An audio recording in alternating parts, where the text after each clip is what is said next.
اسمعني بس دقيقة، مش عشان أقول لك صلي أو عشان أذكرك بفرض. أنا بكلمك لأني كنت مكانك، كنت أترك الصلاة مش كفر، تعب، ثقل. أقول بعد شوية لما أرتاح، لما تتحسن حياتي. والحياة ما تحسنت، كل يوم يمر والصدر ضيق والقلب خايف والراس مليان أسئلة ما له جواب. تعرف إيش أقصى شيء؟ إنك تكون عايش بس روحك مغلقة. كنت أضحك قدام الناس وأدخل غرفتي وأسقط وأسأل نفسي ليش ما بيشطئونينا؟ ليش الخوف سكنني؟ ليش أول ما غمض عيوني أحس إني بموت؟ ولا حد قال لي الحقيقة، بس أنا عرفتها لوحدي.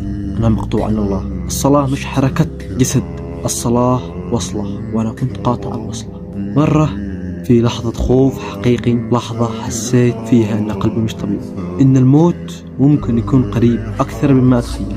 ما رحت لأي شخص، قمت توضيت وصليت، مش صلاة مثالية ولا خشوع كامل، صلاة صادقة. بعدها والله ما تغيرت الدنيا، بس أنا تغيرت.